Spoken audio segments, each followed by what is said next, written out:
Bonjour, je suis Marilyn Bourdin, artiste plasticienne de France, de la région de Paris. Je remercie tous les spectateurs égyptiens qui regardent la Channel 7 de cette émission World Gallery, mais aussi tous les amateurs d'art. Grâce à cette émission, je vais pouvoir vous présenter mes peintures, mon atelier, ma façon d'être et ce que je souhaite exprimer dans mon art. J'espère que vous aimerez partager ce moment avec moi.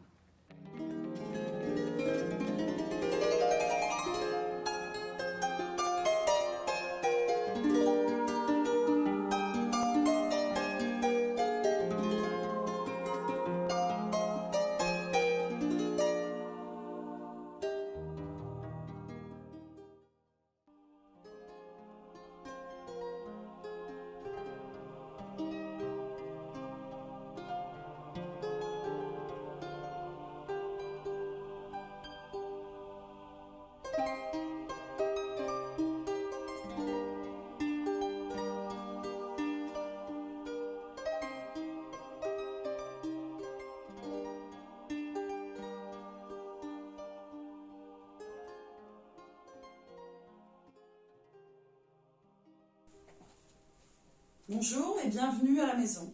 Vous voici dans mon atelier. Donc comme vous pouvez le voir, mon atelier c'est l'endroit où je vis. Et j'adore peindre dans cette atmosphère puisque je retrouve tout ce que j'aime. Les ambiances de vie, ma fille, la musique et la lumière. Et aussi beaucoup le matin quand je me lève, je m'assois dans mon canapé et je regarde par la fenêtre. Alors je ne peux pas vous montrer ce soir parce qu'il fait nuit. Mais j'ai un très joli sapin sur lequel est toujours perché, ou du moins très souvent, un oiseau ou un couple d'oiseaux qui sont un moteur pour moi et pour ma source d'inspiration. Voilà, donc je sors le matériel dont j'ai besoin pour ma peinture. Je vais régulièrement piocher dans mes tiroirs. Voilà, vous avez l'ensemble de mon cadre de vie. Je vais, en même temps que je peins, vous présenter mon parcours artistique. Donc j'ai commencé à dessiner vers 18 ans. J'ai été élevée dans une famille où mon père dessinait, peignait, sculptait, était musicien aussi. Donc j'ai toujours été imprégnée d'une ambiance culturelle forte. Ma mère lisait beaucoup et nous a beaucoup ouvert sur le monde entier en matière d'art pictural, d'architecture. Et tous ces univers qui m'ont été offerts quand j'étais petite ont résonné en grandissant et quand je fus jeune adulte. Donc vers 18 ans, j'ai commencé à prendre des cours de dessin, timide, puis j'ai commencé les expositions. Quand je prenais des cours, je me suis très vite aperçue que je m'ennuyais dans ce qui était proposé et j'ai eu la chance de rencontrer des professeurs qui m'ont laissé m'exprimer dans mon art et dans ma singularité.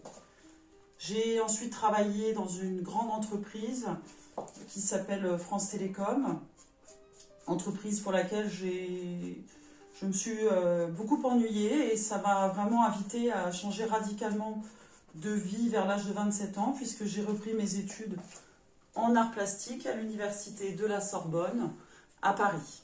Donc j'ai obtenu ma licence puis je suis devenue professeure des écoles.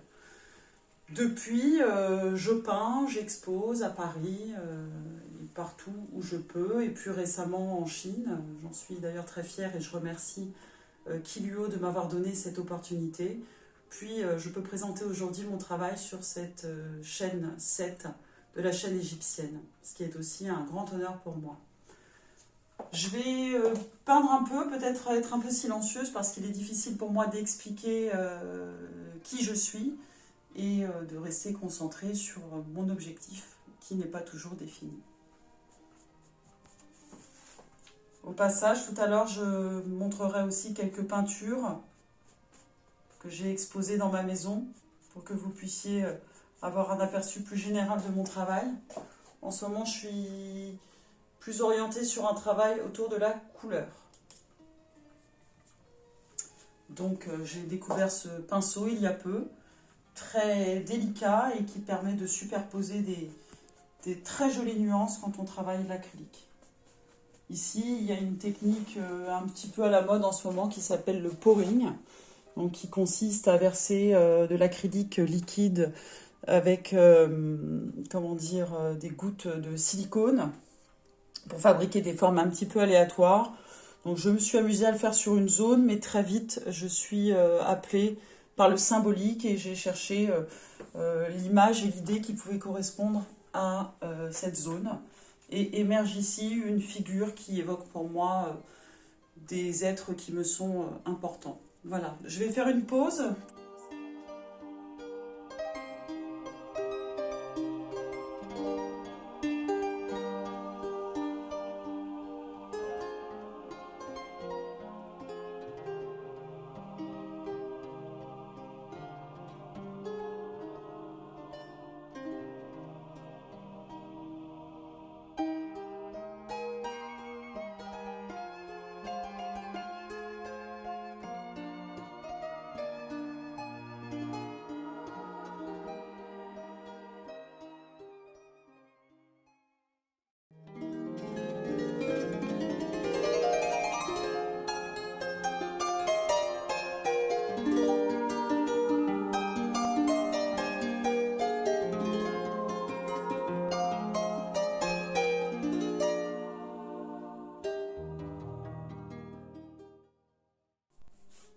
Voilà, je vous ai parlé d'oiseaux tout à l'heure. Le voici. Alors bien sûr, il est souvent transformé. Et ici, il siège sur un piano. Ce tableau s'intitule Paradis. Donc là, on voit une composition faite à l'acrylique avec des feuilles d'or et qui met en scène un symbolisme porté sur des pensées qui sont liées à des êtres qui ont disparu et pour lesquels j'ai de très douces pensées. Donc on a une vue du ciel, comme une vue du paradis, avec en dessous une ville, et de cette ville émane beaucoup de richesses, et cet oiseau, qui est une sorte d'ange gardien, porte un bijou qu'il a dans son bec, élégamment. Voilà pour mon dernier. Je vais également vous présenter un autre tableau que j'ai réalisé parce que j'ai eu la chance d'être contactée par Georges Mourel, du ministère de la Culture de Buenos Aires. Donc ça, c'était un projet artistique. Je vais le poser parce qu'il est un peu plus lourd. Ça, c'est un projet artistique qui s'est réalisé sur 7 jours. Il fallait tous les jours se filmer en train d'œuvrer sur son travail. Donc, je l'avais commencé un petit peu avant, mais j'ai réussi à le finir à temps. Et il est dans la même thématique que le tableau que je vous ai présenté juste avant. Alors voilà. Ici, un homme qui joue du piano aussi. Et une femme mystérieuse derrière une chaise. La petite tête que vous voyez à cet endroit représente la même symbolique que le petit bijou que portait l'oiseau dans son bec tout à l'heure. On a également une vision assez spirituelle de l'ensemble et assez onirique, je dirais. Donc un mélange entre spiritualité et rêve et symbolisme. J'espère qu'il vous plaît.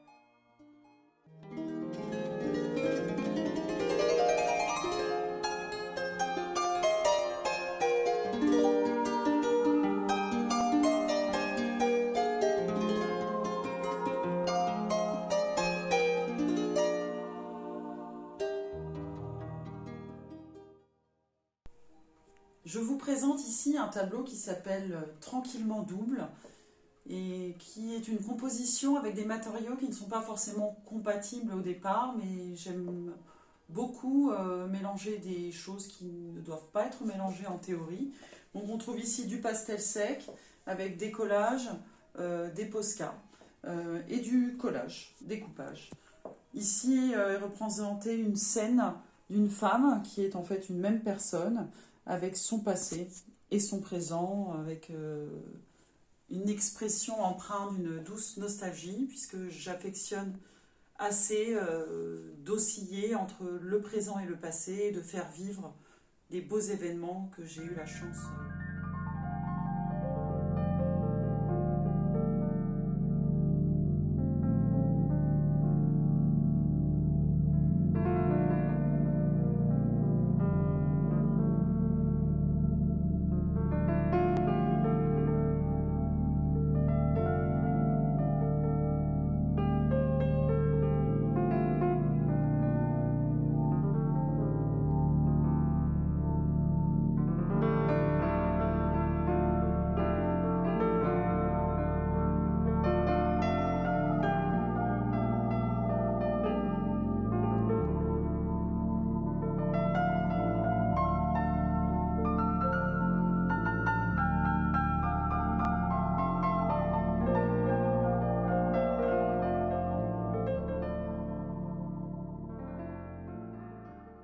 Alors, je ne vais pas pouvoir expliquer la symbolique de toutes mes peintures, mais je vais vous les montrer rapidement et je vous invite à aller sur ma page Instagram ou Facebook, Bourdin Marilyn, pour pouvoir découvrir de façon plus précise mon univers, puisque, comme vous l'avez compris, il est très orienté autour du symbolique.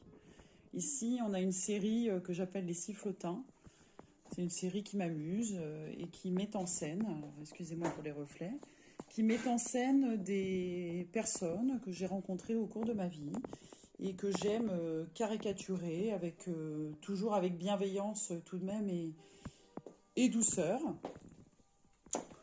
Là, mes vinyles, hein, j'adore écouter de la musique. Je suis restée très traditionnelle sur l'écoute musicale. Là-haut, un tableau très récent avec une technique nouvelle. Je travaille sur papier photo avec des encres à alcool et du feutre. Donc celle-ci s'appelle Pénélope et elle explique en gros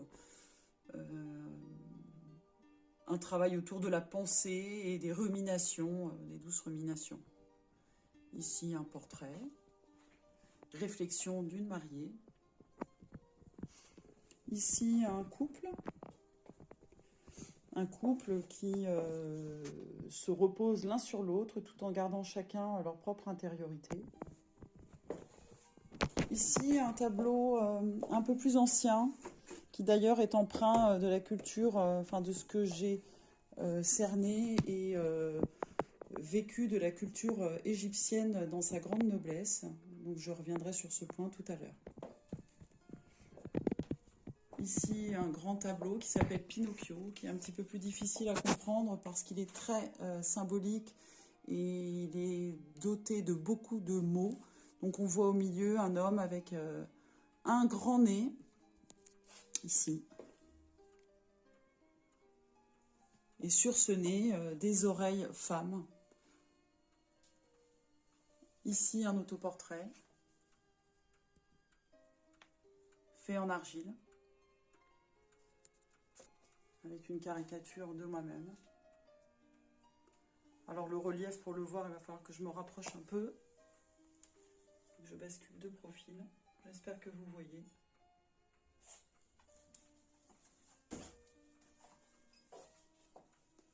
Voilà pour l'aperçu général de mon travail, de mon atelier, mes pinceaux. Celui-ci a été réalisé à partir d'idées que j'ai amorcées à Istanbul.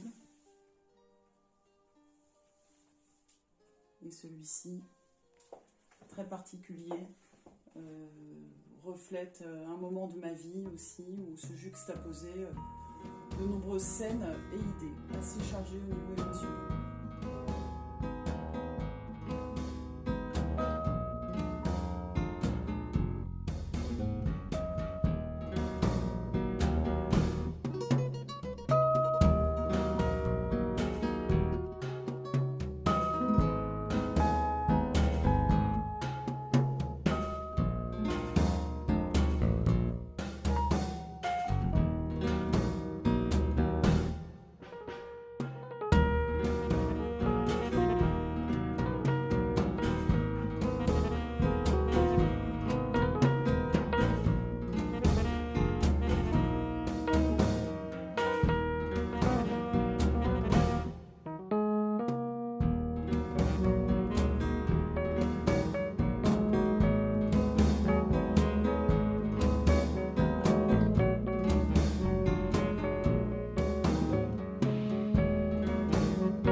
Alors j'ai oublié de vous parler de la musique, qui est aussi un berceau de mon art. J'adore me créer des ambiances qui correspondent à mes peintures. Et ça joue beaucoup sur leur dynamique. Aujourd'hui, je vais écouter ce disque-là, le livre d'or de la harpe. Puisque je crois savoir que la harpe est un des premiers instruments avec la lyre qui a été utilisé en Égypte. Donc, c'est sous cette musique que je vais pouvoir peindre.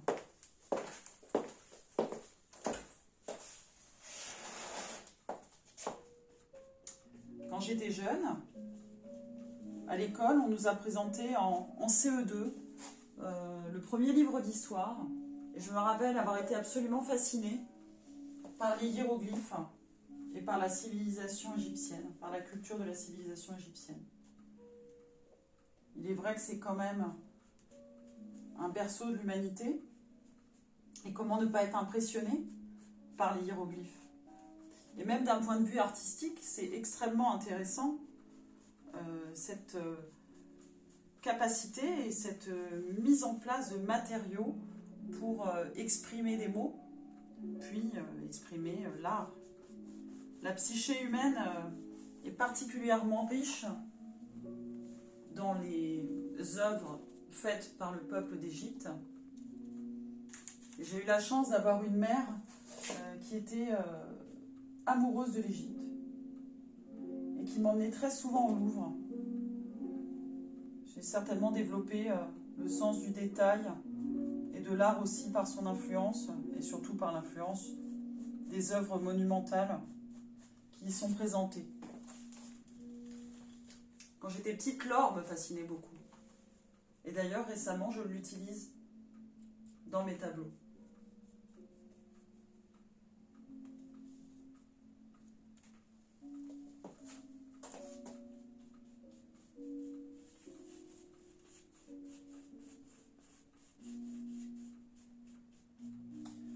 J'accorde beaucoup d'importance et de respect à la spiritualité. Et il est vrai que la religion polythéiste de l'ancien peuple d'Égypte était quelque chose d'absolument fascinant. L'humain est quand même incroyable. Et cette dévotion, cette puissance donnée aux œuvres,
je voulais remercier particulièrement la chaîne de m'accueillir aujourd'hui pour présenter ma démarche artistique de France.